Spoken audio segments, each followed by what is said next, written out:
స్వేచ్ఛా TV culture సాహితీ ప్రతిభ ప్రేక్షకులకు స్వాగతం. ప్రజాకవి జయరాజుతో ముఖాముఖి మొదటి భాగం గత వారం జీవనాడి 66లో ప్రసారం చేశాం. ఆయన ఓ కవిగా కళాకారునిగా ఎదగటంలో అనేక ఉద్యమాల ప్రభావాలను గురించి అందులో సవివరంగా చర్చించడం జరిగింది. ప్రస్తుతం జీవనాడి 67లో జయరాజుతో జరిపిన ముఖాముఖి రెండో భాగం ప్రసారం చేయబోతున్నాం. ఇటీవలి కాలంలో ఆయనపై ముద్ర వేసిన బుద్ధుడు, అంబేద్కర్ల ప్రభావాన్ని, ప్రకృతి కవిగా తాను రూపొందిన తీరును జయరాజుతో ఏ అరమరికలు లేకుండా చర్చించడం జరిగింది. వినండి. జీవనాడి 67 సాహితీ ప్రతిభ కార్యక్రమంలో జయరాజుతో జరిపిన ముఖాముఖి రెండో భాగం. మీ జీవన్. ప్రతి వ్యక్తికి అనేకమైనటువంటి దశలు ఉంటాయి కదా. పుట్టినప్పటి నుంచి పోయేదాకా, గిట్టిన దాకా కూడా అనేక రకాలైనటువంటి దశలు ఉంటాయి.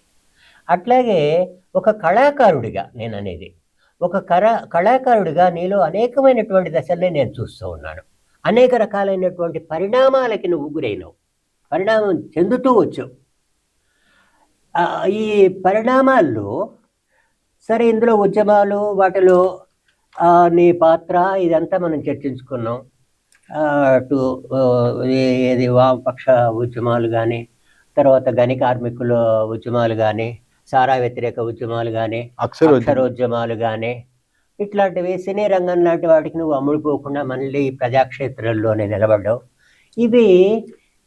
ఇవన్నీ ఉండబట్టి ఒక జయరాజు ఈనాడు ఒక కవిగాను, ప్రజాకవిగాను నిలబడ్డాడు. అంతే కదా. లేకపోతే జయరాజు ఎవరు, జీవనెవరు? జయరాజుకున్న జీవనకు మధ్యన పెద్దగా అనుబంధం ఉండాల్సినటువంటి అవసరం కూడా లేదు. నీకున్న ప్రజలకు అంత లింక్ ఉండేది కాదు. ఇప్పుడు ఒక దగ్గర నిలబడ్డాడు జయరాజు అని అంటే 1000 మంది జనం పక్కన పోగవుతారు. మా జయరాజు అంటారు. మా జయరాజు అని ఇంతమంది హృదయాల్లో నువ్వు స్థానాన్ని సంపాదించుకోగలిగావు. అయితే ఇన్ని రకాలైనటువంటి పరిణామాలకు నువ్వు గురైనావు. మరొక పెద్ద పెను మార్పు కానీ, లేకపోతే ఒక ప్రభావం కానీ నీ మీద అంబేద్కర్ ప్రభావం ఉంది. నేను ఇలాంటి ఉద్యమాలలో ఒక ఒక ఉన్నతమైన సాహిత్యాన్ని వాళ్ళ మీద రాసి వాళ్ళ ఉద్యమాలలో మమేకమై ఉన్నత స్థితిలో ఉన్న టైంలోనే నాకు సడన్గా క్యాన్సర్ ఎఫెక్ట్ అయింది. క్యాన్సర్ ఎఫెక్ట్ అయ్యి నిమ్స్ హాస్పిటల్లో జాయిన్ అయ్యాను. ఇక్కడి నుంచి ఇక్కడికి ఆపరేషన్ చేసి చాలా పార్ట్స్ తీసేశారు. ప్రధానంగా ప్యాంక్రియాస్ లేకుండా అయిపోయింది. నా డాక్టర్ 2 నెలల 15 రోజుల కంటే బతకటం కష్టం అని చెప్పారు. అప్పుడు నా చిన్నపిల్లలు.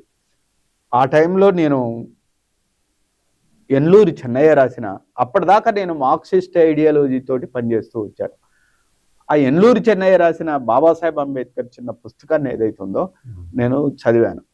చదివితే ఆయన ఇప్పుడు జారు చక్రవర్తులకు వ్యతిరేకంగా ఆయుధాలు పట్టుకొని పోరాడిన వ్యవస్థని ఆయన తదనంతరం ఆయన డెమోక్రటిక్ వ్యవస్థలోకి మార్చాడు. అదే ఆయుధాన్ని, అదే బుల్లెట్ని బ్యాలెట్ తీసుకొచ్చాడు. అక్కడ బుల్లెట్ పెట్టి కొడితే రాజు కూలిపోయాడు. ఇక్కడ బ్యాలెట్ తోటి కొడితే కూడా రాజు కూలిపోతున్నాడు. ప్రజాస్వామీకరించబడ్డాడు. కాబట్టి ఇది ఏదైతే ఉందో నన్ను చాలా బాగా ప్రభావితం చేశాయి. ఆయన్ని చదువుతుండే జగోరే జాగో అంబేద్కర్, జగత్ జననేత అంబేద్కర్, భవితకు మార్గం అంబేద్కర్, బడుగులకు ప్రాణం అంబేద్కర్, మా బల్లో టీచర్ అంబేద్కర్, మా బతుకు ఫ్యూచర్ అంబేద్కర్, మా దారికి టార్చ్ అంబేద్కర్, భారత్కు మార్క్స్ అంబేద్కర్. ఇక్కడ డిబేట్ అంతా బాగా పెద్దగా చాలా మంది ప్రభావితం చేసింది ఈ డిబేటే. ఎందుకు బాబాసాహెబ్ అంబేద్కర్ మార్క్స్ తోటి పోల్చాను? ఆయన ఏ సమానత్వం అయితే కోరుకున్నాడో ఈయన కూడా అదే సమానత్వాన్ని కోరుకున్నాడు. ఆయన భూమిని, కమ్యూనిస్టులందరూ భూమిని పంచాలి అని చెప్తున్నారు. కానీ బాబాసాహెబ్ అంబేద్కర్ భూమిని జాతీయం చేయాలని చెప్పారు. ఈ భూమి ఎవరికి సొంతంగా ఉండటానికి వీల్లేదని పార్లమెంట్లో కొట్లాడాడు. పరిశ్రమల్లో కార్మికుడికి జీతం పెరగాలని కమ్యూనిస్టులు కొట్లాడతారు. కానీ బాబాసాహెబ్ అంబేద్కర్ పరిశ్రమల్లో వాటా కావాలని చెప్పాడు. పెద్ద పెద్ద పరిశ్రమలు మొత్తం కూడా జాతీయం చేయాలని చెప్పాడు. స్త్రీకి అట్టడుగుల వర్గంగా 2వ తరగతి స్త్రీగా చూడబడుతున్న స్త్రీని అన్ని రంగాలలో కూడా ఈక్వల్ గా చూడాలనే హిందూ కోడ్ బిల్లు తీసుకొచ్చాడు. ఈ సమానత్వ ఆలోచనలు ఏవైతున్నాయో ఇవన్నీ మార్క్సిస్ట్ ఆలోచనలు. కాబట్టి ఆయన నేను ఎక్కడో ఉన్న యూరప్ లో ఉన్న మార్క్స్ ని నేను చాలా పెద్ద ఎత్తున ఎత్తుకొని తిరిగాను, నా పక్కనే మార్క్స్ ఉన్నాడు కదా అని నేను బాబాసాహెబ్ అంబేద్కర్ లో కూడా మార్క్స్ ను చూడగలిగాను, ఓ ప్రజాస్వామ్యవాదిని చూడగలిగాను, ఒక భౌతికవాది. ఆయన ఏ రోజు కూడా మార్క్స్ ఏ విధంగానైతే భౌతికవాదాన్ని నమ్మి పనిచేశాడో అంబేద్కర్ కూడా ఏ రోజు గుడి మెట్లెక్కలేదు. హిందూ మతానికి వ్యతిరేకంగా చేసే అణిచివేతలకు వ్యతిరేకంగా నేను హిందువుగా పుట్టిన హిందువుగా చావను అని చెప్పాడు.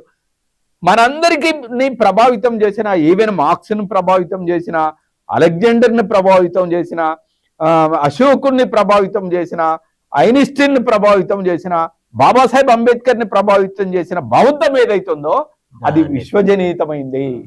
అలా నేను 2 నెలల 15 రోజుల కంటే ఎక్కువ బతుకమన్న టైంలో ఎన్లూరి చెన్నయ్య రాసిన బాబాసాహెబ్ అంబేద్కర్ జీవితాన్ని నేను చదివాను. చదివితే ఆయనకున్న విశాలమైన ఒక డెమోక్రటిక్ వే అయితేంది, ఒక సమానత్వ దృష్టి అయితేంది, ఆయన పేద ప్రజలకు ఇచ్చిన రిజర్వేషన్స్ అయితేంది, ఒక హెచ్చుతగ్గులున్న వ్యవస్థ నుంచి ఒక సమానత్వ వ్యవస్థ కలలుగన్న తీరేదైతుందో నన్ను బాగా ప్రభావితం చేసింది. అప్పుడు నేను బాబాసాహెబ్ అంబేద్కర్ మీద పాటలు రాశాను. జగోరే జాగో అంబేద్కర్, జగత్ జననేత అంబేద్కర్, భవితకు మార్గం అంబేద్కర్, బడుగులకు ప్రాణం అంబేద్కర్, మా బల్లో టీచర్ అంబేద్కర్, మా బతుకు ఫ్యూచర్ అంబేద్కర్, మా దారికి టార్చ్ అంబేద్కర్, భారత్కు మార్క్స్ అంబేద్కర్, కులానికి శూలం అంబేద్కర్, మతానికి మందుర అంబేద్కర్, మనువుకు మరణం అంబేద్కర్, మానవత మూర్తి అంబేద్కర్, బువ్వకై పూరితే అంబేద్కర్, భూములను పంచితే అంబేద్కర్, పరిశ్రమల వాటా అంబేద్కర్, సగటు జన సూత్రం అంబేద్కర్. ఇలా పాట రాసుకుంటా అంబేద్కర్ క్వాలిటీలు, ఆయన ఉన్న ఆశయాలు మొత్తం కూడా నేను ఓపెన్ చేయగానే ఓహో అంబేద్కర్ ఇంత గొప్ప అన్నాడు. అంబేద్కర్ భూములు పంచమన్నాడా, భూములు జాతీయం చేయమన్నాడా, ఇత్యాది విషయాలు నేను ఓపెన్ చేసిన తర్వాత మార్క్సిస్ట్ చర్చ జరిగింది. వాళ్ళు కూడా కన్విన్స్ అయ్యి అప్పటి వరకు అడవిలో ఉన్న మావోయిస్టులతో పాటు మార్క్సిస్టుల వరకు కూడా బాబాసాహెబ్ అంబేద్కర్ సాహిత్యం చదవని వాళ్ళు వేల రూపాయల పుస్తకాలను తీసుకొని వెళ్ళి చదవటం మొదలుపెట్టారు. ఇది పెద్ద మార్పుకు ఉపయోగపడింది. ఆయన బౌద్ధం 2000 సంవత్సరాల తర్వాత వచ్చినటువంటి మార్పు. ఈవెన్ రివల్యూషనరీస్ లో కూడా ఈ వర్గం అనేటటువంటిది కాకుండా ఈ వర్గాన్ని గురించి ఈ దేశంలో ఎన్ని సంవత్సరాలుగా వెళ్ళును పనిచేస్తూ ఉన్నటువంటి ఒక దుర్మార్గమైన వ్యవస్థ, కుల వ్యవస్థ ఉంది. దీని నిర్మూలన గురించి ఆయన ఏం చెప్పాడు? ఆయన ప్రధానంగా చెప్పింది ఏంటంటే ఈ హెచ్చుతగ్గులు ఉన్న వ్యవస్థను రిజర్వేషన్స్ ద్వారా కనీసం వీళ్ళని జనజీవన స్రవంతిలోకి కలపటానికే రిజర్వేషన్లు పెట్టాడు. ఆయన ఎంత తెలివిగా చెప్పాడంటే ఇది ఒక ఊతకర్ర లాంటిది, నువ్వు నడవటం వచ్చిన తర్వాత ఊతకర్రని తీసి అవతల బాయమని చెప్పాడు. అంటే ఇప్పుడు మార్టిన్ లూథర్ చెప్పింది ఏంటంటే ఈ రెడ్స్ ఎవరైతే ఉన్నారో వీళ్ళని బ్లాక్స్ ని ఇబ్బంది పెడుతున్నారు, వీళ్ళ పిల్లలు వాళ్ళ పిల్లలు కలిసి ఆడుకునే వ్యవస్థ కావాలి అని ఆయన కోరుకున్నాడు. ఈవెన్ నెల్సన్ మండేలా కూడా అదే కోరుకున్నాడు. భారతీయ సమాజంలో బాబాసాహెబ్ అంబేద్కర్ కూడా కోరుకున్నది అదే. కాబట్టి ఇంత అద్భుతమైన థియరిటికల్ విషయాల్ని నేను ఓపెన్ చేసిన తర్వాత ఆయన బౌద్ధం తీసుకుంటే బౌద్ధంలో ఏముందని చూస్తే బౌద్ధం ఐన్స్టీన్ని ప్రభావితం చేసింది, బౌద్ధం హెగెల్ని ప్రభావితం చేసింది, బౌద్ధం మార్క్స్ని ప్రభావితం చేసింది, బౌద్ధం అలెగ్జాండర్ లాంటి వారిని ప్రపంచం జయిస్తూ వచ్చి భారతీయ సమాజం కాడికి వచ్చేవరకే బౌద్ధ ప్రభావానికి లోనయ్యాడు. బౌద్ధం అశోకుణ్ణి కళింగ యుద్ధంలో లక్షలాది సైన్యాన్ని పోగొట్టుకున్న అశోకుణ్ణి కూడా ప్రభావితం చేసింది. బౌద్ధం బాబాసాహెబ్ అంబేద్కర్ ను కూడా ప్రభావితం చేసింది. ఏముందిరా బౌద్ధం అంటే జ్ఞానంతో పాటు నైతికత ఉంది. ఓ శాస్త్రీయమైన విశ్లేషణ పుట్టుకకు ప్రధానమైన కారణం బౌద్ధం. ఓ నైతిక విలువలు గల వ్యవస్థను సృష్టించాలని కోరుకున్నవాడు గౌతమ బుద్ధుడు. ఆ ప్రభావం వల్ల నేను ప్యూరిఫై అయ్యాను. తద్వారా అందుకనే చాలా మంది అంటారు, నువ్వు మార్క్సిజం వదిలిపెట్టావు. నేను నా దమనులు అంబేద్కరిజం, నా సిరలు మార్క్సిజం, నా హృదయం బౌద్ధారామం, ప్రకృతి నా పవిత్రాశ్రమం. నేను ఏది వదిలిపెట్టలేదు. ఇవన్నీ కూడా బౌద్ధ ప్రభావమే అని నేను భావిస్తున్నాను. ఇంకొకటి, భారత రాజ్యాంగాన్ని రూపొందించడంలో కీలక పాత్ర అంబేద్కర్ది. అది అందరూ అంగీకరించినటువంటిది. ప్రస్తుతం ఎక్కడి దాకా వచ్చింది అని అంటే, అంబేద్కర్ రూపొందించినటువంటి ఒక డెమోక్రాటిక్ తర్వాత లౌకికమైనటువంటి ప్రజాస్వామ్య వ్యవస్థ ఉండాలి ఈ దేశానికి అనే ఏదైతే మూల సూత్రాలు ఉన్నాయో అవన్నీ కూడా తోసిరాజని ఒక మళ్ళీ మనువాదంలోకి వెళ్ళేటటువంటి ఒక రాజ్యాంగాన్ని తీసుకొచ్చారు. తీసుకొని రావటమే, అది తీసుకొస్తామని అనటం కాదు, తీసుకొచ్చారు. ముందు పెట్టారు కదా భారత శిక్షా స్మృతి, భారత న్యాయ, ఇవి మనువాదానికి వచ్చింది. ఇట్లాంటి పరిస్థితుల్లో అంబేద్కర్ యొక్క అది ఆయన ప్రభావం లేదా అతని వల్ల మనం పొందేటటువంటిది ఏమిటి, దాన్ని మనం ఎట్లా, దీన్ని వ్యతిరేకంగా ఎట్లా ప్రజల్ని సమీకరించాలి? మీరు భావిస్తే ఓ ఫ్యూడల్ వ్యవస్థ ఉన్నప్పుడు మనం డెమోక్రసీ కావాలని కొట్లాడాం. ఓ స్వేచ్ఛ లేని వ్యవస్థ ఉన్నప్పుడు స్వేచ్ఛ కావాలని కొట్లాడాం. అనేక మంది అమరులయ్యి అనేక మంది త్యాగాల ఫలితం వల్ల ఉరికంబం మీద నిలిచి ఊహాగానం చేసేదా నా ఊపిరి ఊయలలో మరో జగతి ఊసులు ఆడు అని కలలు కన్న భగత్ సింగ్ అమరత్వంతో ఒక డెమోక్రటిక్ వ్యవస్థ ఏర్పడింది. ఈ డెమోక్రటిక్ వ్యవస్థ కూడా ఇదేదో విదేశాల నుంచి తీసుకొచ్చింది, అక్కడి నుంచి వచ్చింది కాదు. బౌద్ధుల కాలంలో వాళ్ళ అభిప్రాయాలు చెప్పటం కోసం ఒక డబ్బా, చెట్టు బెరడు మీద వాళ్ళ అభిప్రాయాలు రాసి ఒక డబ్బాలో వేస్తే మెజారిటీ అభిప్రాయం ప్రకారం బౌద్ధులు నడుచుకునే వాళ్ళు. అలాంటి డెమోక్రటిక్ వ్యవస్థను బౌద్ధ కాలం నుండి బాబాసాహెబ్ అంబేద్కర్ తీసుకొచ్చి ఒక సుందరమైన వ్యవస్థను ఇక్కడ ప్రారంభించాడు. ఒక జాతీయ జెండాని ఇచ్చాడు, దీనికి ఒక రాజ్యాంగం ఇచ్చాడు, దీనికి ఇంకా ఓటింగ్ హక్కును ఇట్లాంటివన్నీ కూడా తీసుకొచ్చాడు. 18 సంవత్సరాలు నిండిన వాళ్ళందరూ కూడా ఓటు హక్కులో భాగస్వామ్యం కావాలని భాగస్వామ్యం చేశాడు.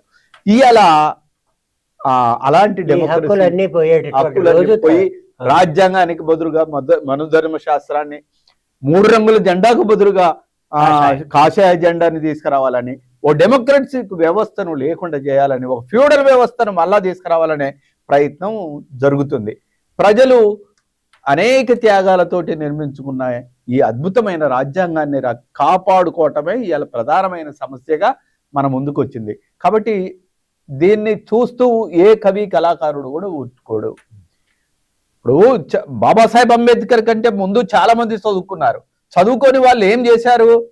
కుల వ్యవస్థను తీసుకొచ్చారు. చదువుకొని వాళ్ళు ఏం చేశారు? మతం తీసుకొచ్చారు. చదువుకొని వాళ్ళు ఏం చేశారు? మూఢత్వాన్ని తీసుకొచ్చారు. కానీ బాబాసాహెబ్ అంబేద్కర్ వచ్చిన తర్వాత ఒక కులరహిత రాజ్యాంగాన్ని తీసుకొచ్చాడు, ఒక మతరహిత వ్యవస్థను తీసుకొచ్చాడు, ఒక డెమోక్రటిక్ వ్యవస్థను తీసుకొచ్చాడు. ఆ డెమోక్రసీ వ్యవస్థను ఇలా నాశనం చేస్తానంటే మాలాంటి కవులం, కళాకారులం ఖచ్చితంగా దీనికి వ్యతిరేకంగా పోరాడతాం. అక్కడ వచ్చింది. మరొకటి, ఇక బౌద్ధాన్ని గురించి వచ్చింది కాబట్టి ఒక చిన్న క్లారిటీ నేను కోరేది. 2500 సంవత్సరాల క్రితమే ఒక భారతదేశానికి ఒక భౌతికవాదాన్ని అందించినటువంటి వాడు బుద్ధుడు.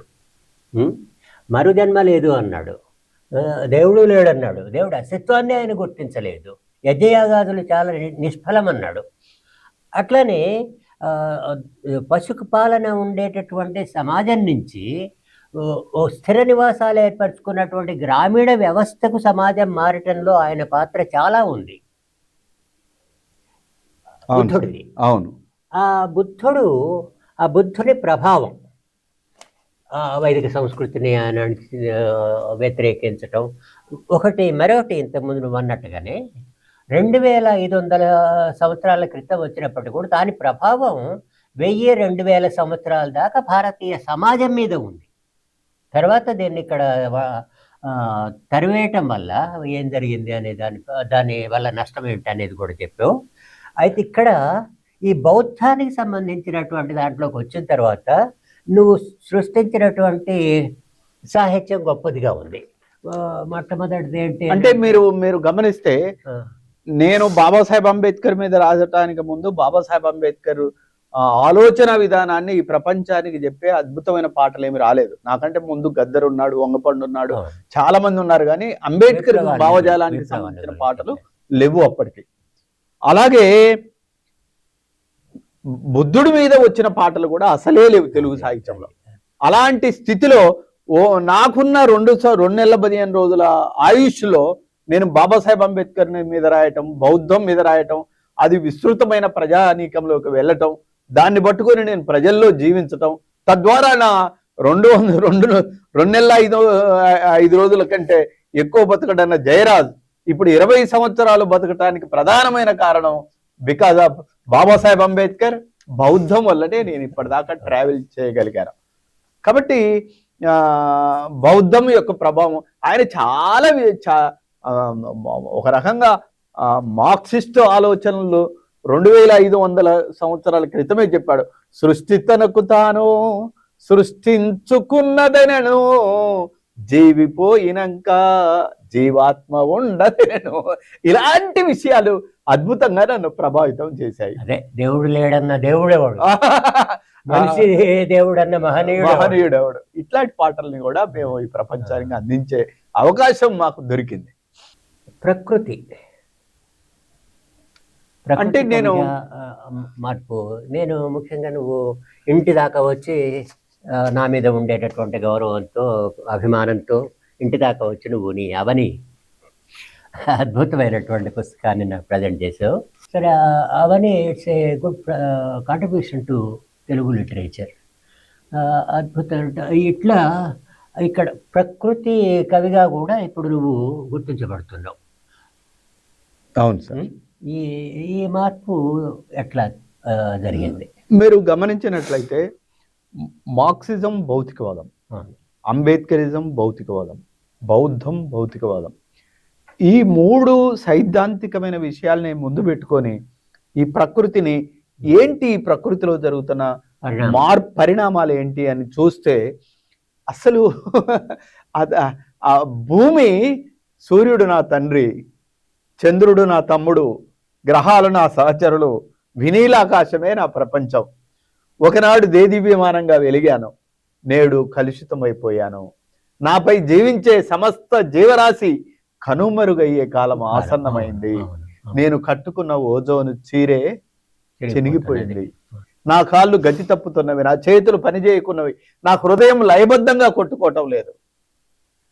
ఇలాంటి టైంలో నిన్నటి నా సౌరభాన్ని రేపటి సమాజానికి చెప్పే ఒక వాగ్గేయకారుడు కావాలి, ఒక జయరాజు కావాలని ప్రకృతి నన్ను అలుముకోవటం వల్ల, ఒక భౌతికవాదం నా ఎంట ఉండటం వల్ల, ఒక శాస్త్రీయమైన విశ్లేషణతోటి ఈ భూమిని పరిశీలించడం మొదలుపెట్టాను. అప్పుడు నేను ఈ భూమి గొప్పతనాన్ని గురించి ప్రపంచానికి చెప్పటం, ఎంత చల్లనిదమ్మా ఈ నేల తల్లి, ఎంత చక్కటిదమ్మా ననుగన్నా తల్లి, పచ్చ పచ్చని పట్టు చీరల్ని గట్టింది, పండు టాకుల వంటి రవికల్ని తొడిగింది, కొండ కూరలనేమో కొప్పున ముడిసింది, పొద్దు పొడుపునేమో ముద్దాడబోతుంది. ఎంత చల్లనిదమ్మా ఈ నేల తల్లి, ఎంత చక్కటిదమ్మా ననుగన్నా తల్లి. ఈ తల్లికి ఎంత ప్రేమ ఉంటుందో చూడండి. దీన్ని మెటల్ గా చూడటానికి వీల్లేదు. వాన జల్లుకుని ఒళ్ళు కదిలిందమ్మ, నల్ల మబ్బుల్లోన నెలలు పడ్డాయమ్మ, ఋతువుకు నువ్వు బాలెంతా ఓయమ్మ, రతనాల పంటంతా నీ కడుపు పంటమ్మా. ఇలాంటి విశ్వంలో ఇన్ని గ్రహాలు ఉన్నాయి కానీ సారు, ఏ గ్రహం మీద కూడా ఇలాంటి ఓజోన్ పొర, సముద్రాలు, ఎవరెస్ట్ శిఖరాలు, ప్రేమలు, అనురాగాలు, ఆప్యాయతలు ఏ గ్రహం మీద కూడా లేదు. ఈ గ్రహం మనకు కావలసిన అన్ని అవకాశాలు ఇక్కడ కల్పించింది. అయ్యో ఎండాకాలం వస్తే బిడ్డలు ఇబ్బంది పడతారని తన గుండెలోనే నీళ్లు ఇచ్చింది. అయ్యో బిడ్డలు దూర ప్రాంతాలకు వెళ్తే ఇబ్బంది పడతారని డీజిల్ పెట్రోల్ ఇచ్చింది. అయ్యో నా బిడ్డలు ఎత్తైన బిల్డింగులు కట్టుకోవాలని ఇనుప గనులు ఇచ్చింది. ఇన్ని ఇచ్చిన తర్వాత ఇక్కడ కళ్ళు ఇచ్చింది, అక్కడ అందమైన పూల తోట ఇచ్చింది, ఇక్కడ ముక్కు ఇచ్చింది, అక్కడ సువాసన ఇచ్చింది, ఇక్కడ చెవులు ఇచ్చింది, అక్కడ శబ్దం ఇచ్చింది. కదా. ఇక్కడ ఆకలి ఇచ్చింది, అక్కడ పండ్లింది. కొన్ని వేల సంవత్సరాల మానవ జాతి పరిణామ క్రమంలో ఒక అద్భుతమైన శరీరం ఇక్కడ నిర్మించబడ్డది. ఈ శరీరాన్ని మనం భూమి పుట్టుక కూడా అంతే, భూమి పుట్టుక, అందుకనే దాశరథి అంటాడు కదా, భూగోళం పుట్టుట కోసం రాలిన సురగోళాలెన్నో, ఈ మానవ రూపం కోసం జరిగిన పరిణామాలెన్నో. అలాంటి విషయాలు నన్ను బాగా ప్రభావితం చేశాయి. అప్పుడు నేను ఈ పొడమిని రక్షించుకోవాలి, ఈ ప్రకృతిని రక్షించుకోవాలి.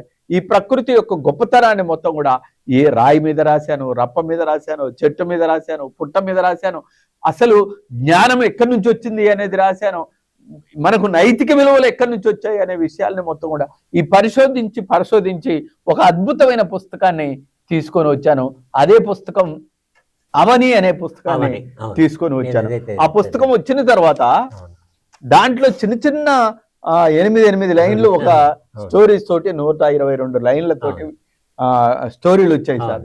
స్టోరీలు వచ్చిన తర్వాత పుస్తకాలు చదవటం ఎప్పుడైతే సమాజం మానేసిందో అప్పుడు వచ్చింది పుస్తకం.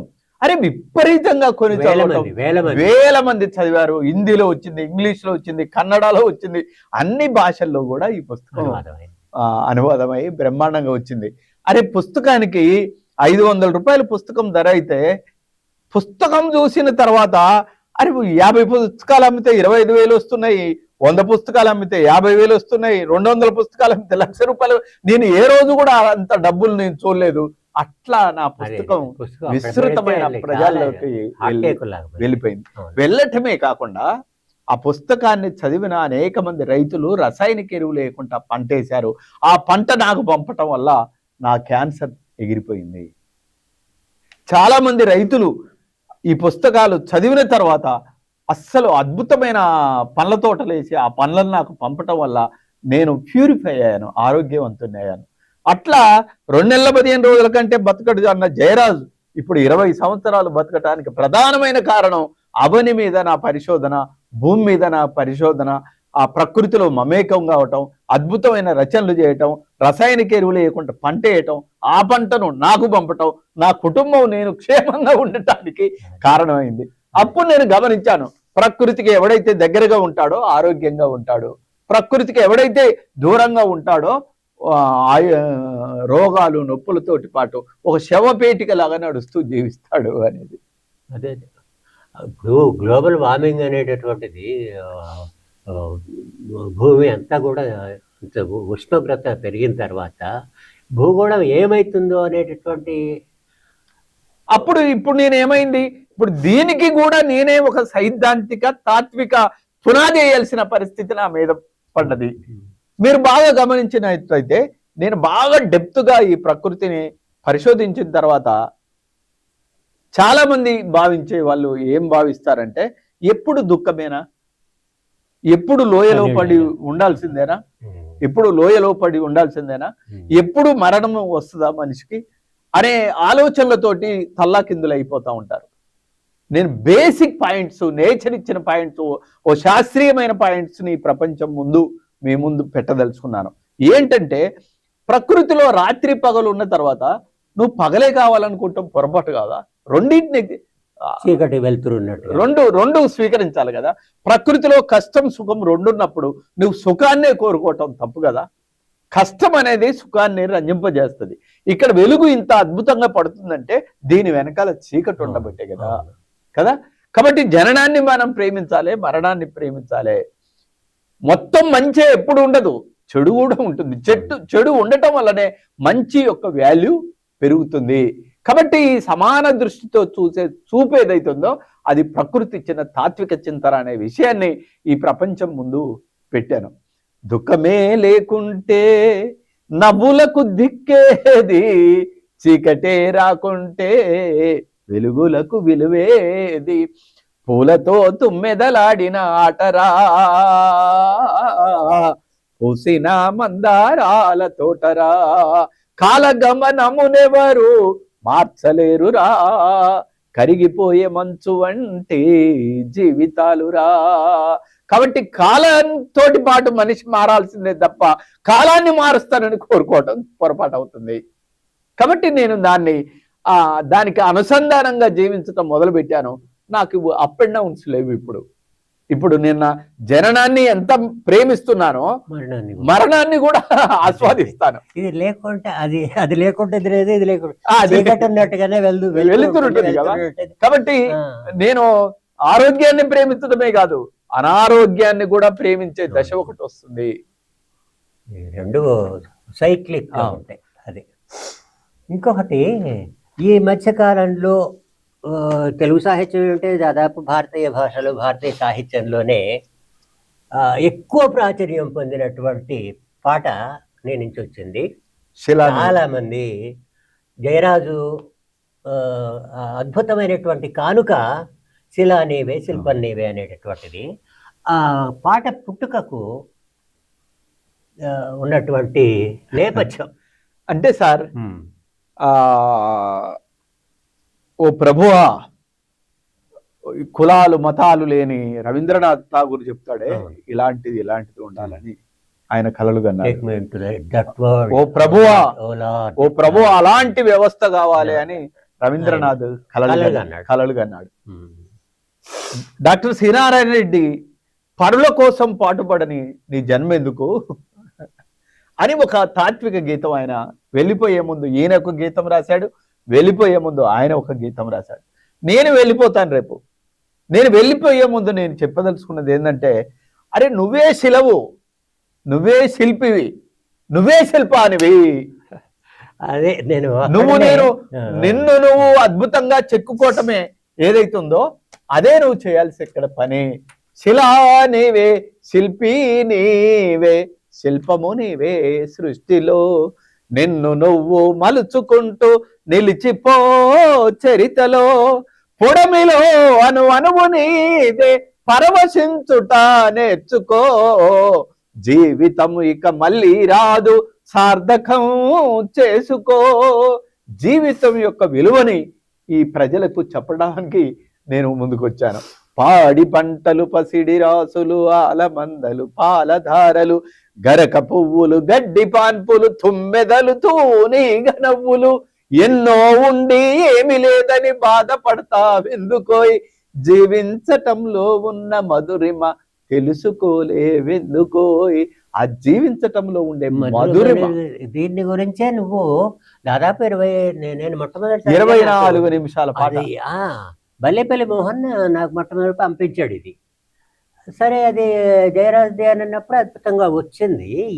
ఏంటి వింటున్నా కొద్ది పోతూనే ఉంది, ఎన్ని చరణాలు, 10 చరణాలు ఉన్నట్టుంది పిల్లగా అని అంటే, అవును సార్ 24 చరణాలు ఉన్నాయి, నేనే దానికి మ్యూజిక్ చేశాను అన్నాడు మన బల్లేపల్లి మోహన్. దాంట్లోనే బల్లేపల్లి మోహన్ ఇక్కడనే ఈ బౌద్ధం మీద అనేకమైనటువంటి ఏ కత్తితో సాధించలేనిది కరుణతో కరుణ కావాలి, పోరులో సాధించలేనిది ప్రేమతోనూ గెలవచ్చు. అంటే అనేక మార్గాలు ఉంటాయి, కొన్ని మార్గాలను మనం వదిలేసుకోకూడదు అని చెప్పాను. అది అట్లానే కులాలని గురించి అదే మన ఈయన కూడా చెప్పాడు, గురజాడ అన్ని మాసిపోను జ్ఞానం ఒక్కటే మిగిలి. అదే విషయాన్ని నేను పాలిషుడిగా చెప్పాను. అంటే 24 నిమిషాల పాటను సార్ నేను ఎంతమంది ఉంటారో అనుకున్నా. అరే ఒక్కొక్క పర్సన్ భర్త ఆఫ్ చేస్తే భార్య వచ్చి పెడుతుంది, భార్య ఆఫ్ చేస్తే భర్త వచ్చి పెడుతున్నారు. అది ఒక రకంగా నన్ను ఏమంటారంటే విశ్వతాత్విక గీతమైంది. అది అమెరికా వాళ్ళు అమెరికా భాషలోకి మార్చుకున్నారు, జపాన్ వాళ్ళు జపాన్ భాషలోకి మార్చుకున్నారు. అన్ని దేశాలలో కూడా ఆ తాత్విక చింతనతోటి నాకు నిన్నగాక మొన్న ఒకతను ఫోన్ చేసి, మేము అమెరికాలో నీ పాట సెలబ్రేట్ చేసుకుంటున్నాము, ఆ సందర్భంగా 120 మొక్కల్ని మా జయరాజు పేరుతోటి పార్కులు పెడుతున్నాము అని అన్నారు.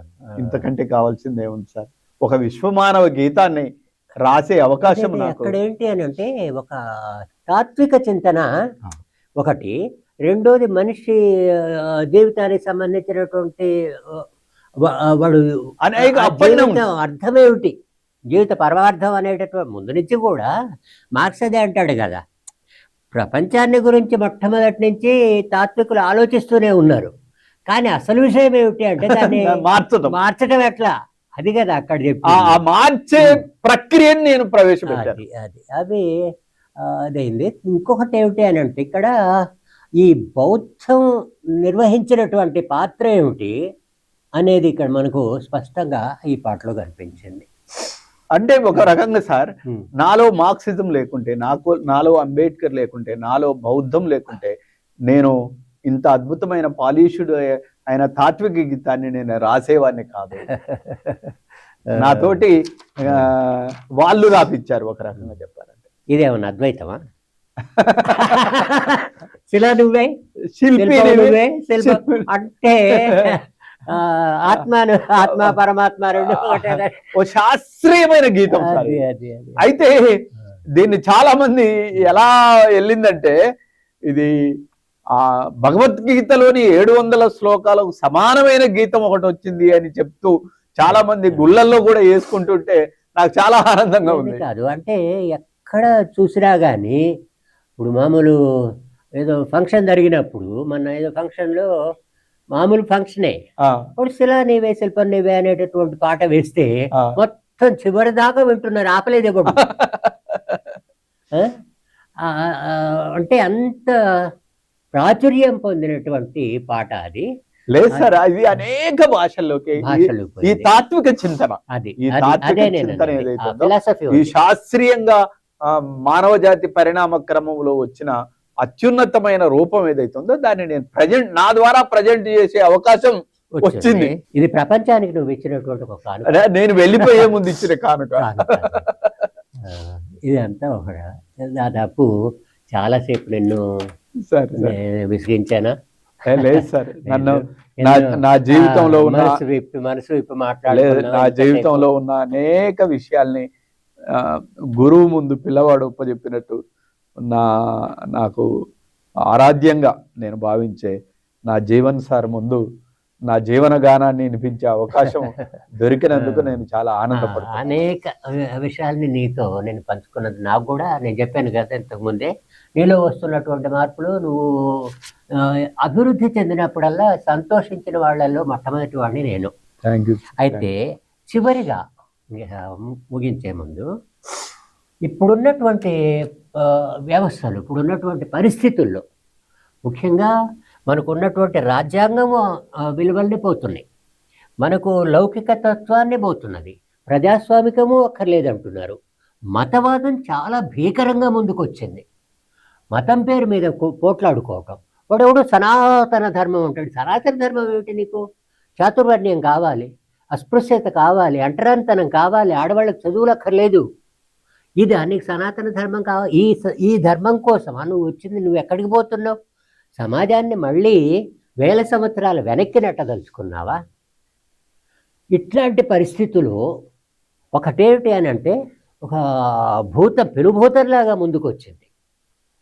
ఇందులో అనేక శక్తులు ఏకమైనాయి. అక్కడ అంబ్రెల్లా ఆర్గనైజేషన్స్ అంటాం, మధ్య ఎవరో మాట్లాడుతూ అన్నాడు, thousands of umbrella organisations are there behind it sir అన్నాడు. ఇట్లా ఇన్ని అంబ్రెల్లా ఆర్గనైజేషన్స్ అన్ని వాళ్ళంతా ఐక్యమవుతున్నారు, కానీ వీటిని రక్షించుకోవాల్సినటువంటి వాళ్ళు, అంటే లౌకిక తత్వాన్ని రక్షించుకోవాలి, ప్రజాస్వామ్యాల భౌతికవాద లక్షణాలని చేయాలి, మన రాజ్యాంగ విలువల్ని మనం పరిరక్షించుకోవాలి, వీటన్నిటికీ తోడు మత వ్యతిరేకతని మనది. ఇవన్నీ మనం సామ్రాజ్యవాదాన్ని వ్యతిరేకిస్తున్నాం, భూస్వామికాన్ని వ్యతిరేకిస్తున్నాం, పెట్టుబడిదారీ విధానాన్ని వ్యతిరేకిస్తున్నాం. ఇట్లాంటి పరిస్థితుల్లో మనం ఉన్నటువంటి ఈ సమాజంలో ఒక విశాలమైనటువంటి ఐక్య సంఘటన అవసరం వస్తుంది, అంతే కదా? అవును. ఈ విశాలమైనటువంటి ఐక్య సంఘటన ఒక సాంస్కృతిక రంగం నుంచి వచ్చినప్పుడు, ఎందుకంటే ప్రభావితం చేయగలిగినటువంటి ప్రజల్ని విపరీతంగా ప్రభావితం చేయగలిగినటువంటిది సాంస్కృతిక రంగం.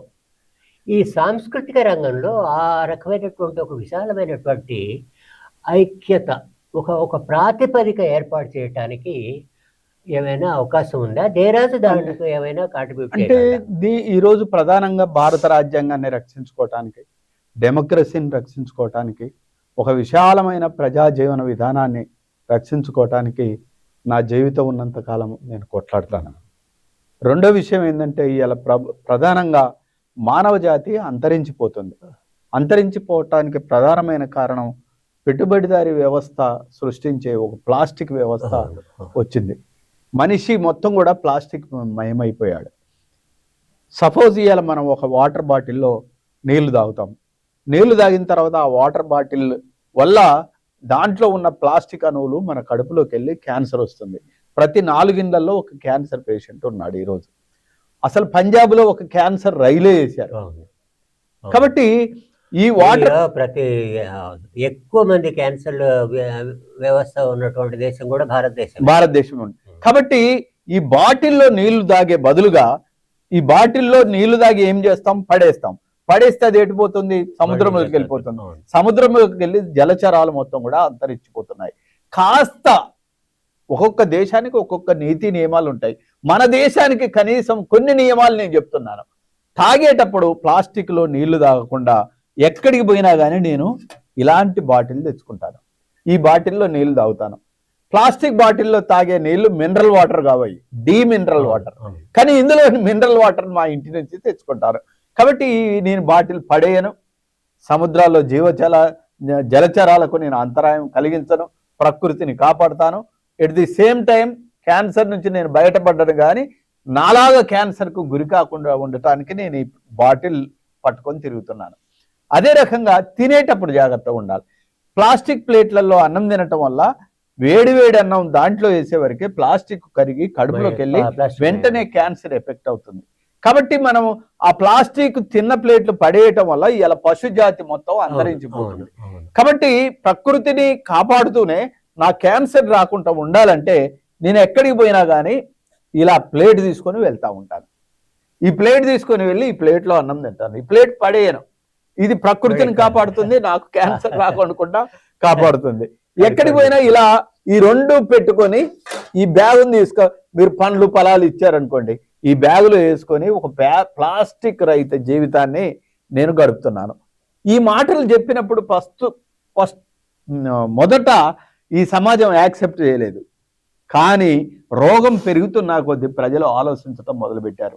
టీచర్లు, ఉపాధ్యాయులు, గ్రామ సర్పంచులు ఇవాళ రేవంత్ రెడ్డి గారి గవర్నమెంట్ వచ్చిన తర్వాత సన్నబియ్యం ఇస్తున్నారు.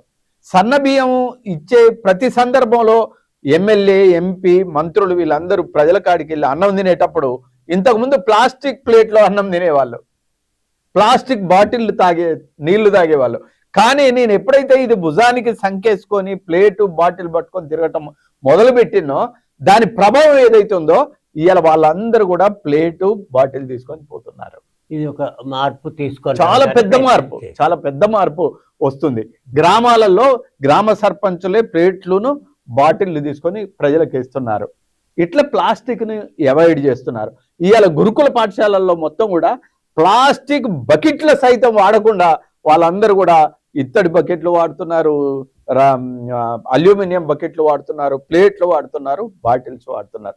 నా కళ్ళ ముందు నేను ఇంత అద్భుతమైన మార్పుకు ఉపయోగపడటం అనేది ఏదైతుందో నేను చాలా మంది అన్నారు, ఏమయ్యా నువ్వు ఇంత పెద్ద కవి ఇట్ట ప్లేటు బాటిల్ పట్టుకొని తిరగటం బాగుంటుందని అన్నారు. నేనే కాదు మహానుభావ, గౌతమ బుద్ధుడే ప్లేటు. అదే చెప్పండి.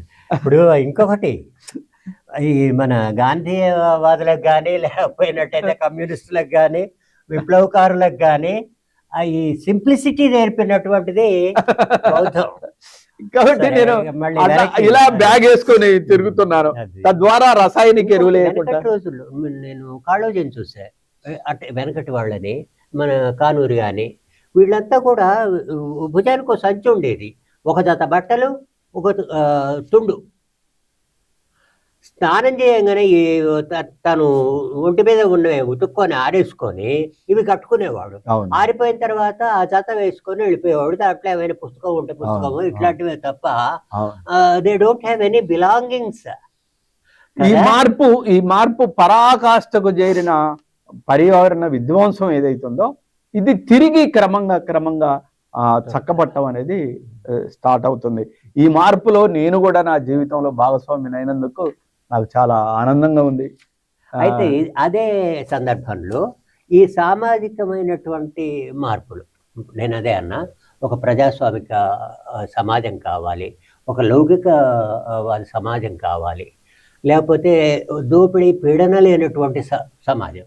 అంటే ఇప్పుడు ఇంకొక ఈ ప్రస్తుత తరుణంలో ఈ ఫోర్సెస్ ఏవైతే ఉన్నాయో పురోగామి శక్తులు అంటున్నాము, పురోగామి శక్తులు ఏవైనా కానీ వాటితో పాటు కమ్యూనిస్టు శక్తులు ఇవన్నీ ఐక్యమైనట్టయితే మనం మతాన్ని వ్యతిరేకించవచ్చు, మతవాదాన్ని వ్యతిరేకించగలుగుతాం, అంటే నిలబడగలుగుతాం.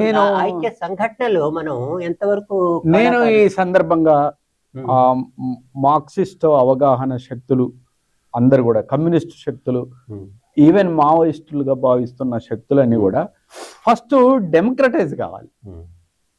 మనం అనేక ఫ్యూడల్ వ్యవస్థలకు వ్యతిరేకంగా నేను అనేది ఏంటంటే ఒక ఐక్యంగా ఉండేటటువంటి ఒక కార్యాచరణ ఉండాలి. వాళ్ళందరూ ఒక వేదిక మీదకి రావాలి, వాళ్ళందరూ ఒక డెమోక్రటిక్ పద్ధతిలో కొట్లాడటం అనేది మొదలు పెట్టాలి. ఈ డెమోక్రటిక్ వ్యవస్థను ఉపయోగించుకొని మీరే ఒక అద్భుతమైన పరిపాలనా వ్యవస్థను మీరు భాగస్వాములు కావాలి. అలా అయినప్పుడు ప్రజల్లో అద్భుతమైన మార్పులు వస్తాయి.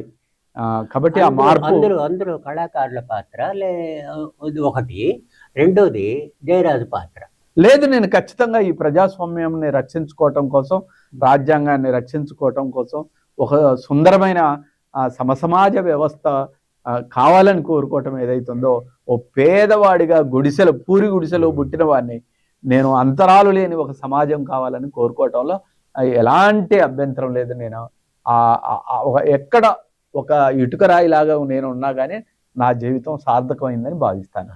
ఇంకొకటి, ఇప్పుడు నువ్వు ఒక కళాకారుడిగా ఒక చాలా ఉన్నత స్థితికి వచ్చావు అనేటటువంటిది చాలామంది అనుకుంటారు. ఇదొకటి. ఇప్పుడు అనేక మంది కళాకారుల్ని నీకు తెలుసు, నేను కూడా చాలామంది కళాకారులతో నాకు పరిచయాలు ఉన్నాయి. ఇప్పుడు వాళ్ళ పరిస్థితులు చాలా దుర్భరంగా ఉన్నటువంటి కళాకారుల్ని అనేక మందిని నేను చూస్తున్నా. వాళ్లకు ఏ రకమైనటువంటి సందేశం ఇవ్వగలుగుతావు? అంటే ఇవాళ కళాకారులలో కుల ప్రభావం వల్ల చాలా మంది కళాకారులు, విశాలమైన ప్రపంచం మన ముందున్నప్పటికీ వాళ్ళు కులపరంగా విడిపోయిన వాళ్ళు చాలా మంది ఉన్నారు, మతపరంగా విడిపోయిన వాళ్ళు చాలా మంది ఉన్నారు, ప్రాంత పరంగా విడిపోయిన వాళ్ళు చాలా ఉన్నారు. వాళ్ళందరికీ ఒక మోడల్ గా ఉండటం కోసం నా వంతుగా నేను కొన్ని ప్రయత్నాలు చేశాను. నా ఇంటి పేరు లేదు, తీసేశాను. నాకు కులం లేదు, నాకు మతం లేదు, నాకు దేవుడు లేడు, ప్రకృతినే ఆరాధిస్తూ జీవిస్తున్నాను. ఈ మోడల్ ఏదైతే ఉందో ప్రతి కళాకారుడు కూడా దీన్ని అందిపుట్టుకోగలిగితే మనం మానవుడు సృష్టించే ఈ అంతరాలు అయితే ఏదైతే ఉన్నాయో ఈ సంఖ్యలు మనమే తెంచేసుకోవాలి. ఇది ఎవడో ఒకటి తెంచితే పోయేవి కావు. మనకు వేసిన సంఖ్యలను వేరేవాడు తెంచవంటే తెంచడు. కాబట్టి ఈ సంఖ్యలను మనం తెంచుకోగలిగితే జాషువా అంటాడే విశ్వమానవుడిగా ఎదగటం, ఆ విశ్వమానవుడిగా ఎదగటానికి మనం అందరం ప్రయత్నం చేయాలి. ఆ ప్రయత్నం కళాకారులు, కవులు ఈరోజు చాలా మంది డివైడ్ అయి ఉన్నారు. ఆ పరిస్థితులు మారాలని నేను కోరుకుంటున్నాను. అట్టడుగు వర్గం నుంచి, దళితవాడ నుంచి, పూరి గుడిసెల నుంచి వచ్చినటువంటి ఒక సామాన్యుడు, అంటరాని కులాల నుంచి వచ్చినటువంటి వాడు ఇప్పుడు ప్రజాకవిగా ప్రజల నాల్కల మీద నివసిస్తున్నటువంటి కళాకారుడిగా జయరాజు ఎదిగాడు. ఆ జయరాజు ఒక ఉన్నతమైనటువంటి సమాజాన్ని, ఒక సమాజాన్ని, ఏ రకమైనటువంటి అంతరాయాలు లేనటువంటి సమాజాన్ని అతను స్వప్నిస్తున్నాడు. ఆ స్వప్నాలు విజయవంతం కావాలని, నిజం కావాలి అని కోరుకుందాం. మరొకటి, నీ ఆరోగ్యం ఇలాంటివి, నీవు ఉన్నటువంటి బిజీ షెడ్యూల్లో కూడా మాకు కొంత సమయాన్ని కేటాయించి ఇక్కడ దాకా వచ్చినందుకు చాలా చాలా ధన్యవాదాలు. అలాగే నీ ఆరోగ్యం 10 కాలాల పాటు చల్లగా ఉండాలి అని, నువ్వు ఇంకా కొంతకాలం ప్రజల మధ్యనే జీవించాలి అని, ప్రజల కోసమే శ్రమించాలి అని, ప్రజల కోసమే నీ కళారూపాలు ఉండాలనేటటువంటిది స్వేచ్ఛ టీవీ సాహితీ ప్రతిభ ఆశిస్తున్నది. అందులో భాగంగానే జీవనాడి కూడా నీకు శుభాశీస్సులు, శుభాకాంక్షలు తెలియజేస్తున్నది. మిత్రమా, థ్యాంక్ యూ. ఎంతో శ్రమించి మా దగ్గరికి వచ్చినందుకు నీకు ధన్యవాదాలు, మరీ మరీ ధన్యవాదాలు. Thank you sir. ఈ కార్యక్రమం ఇంతటితో సమాప్తం. వచ్చే వారం జీవనాడి 68లో తెలంగాణ వైతాళికుడు కాళోజీ సాహిత్య వ్యక్తిత్వాలను గురించిన చర్చా కార్యక్రమం ఉంటుంది. అంతవరకు సెలవు. మీ జీవన్. మనసా నిన్ను నిప్పుతోని కడగనా మనసా, మనసా కన్నీళ్లతో నిన్ను మార్చనా మనసా, మనసా నిన్ను నిప్పుతోని కడగనా మనసా, మనసా కన్నీళ్లతో నిన్ను మార్చనా మనసా, మనసా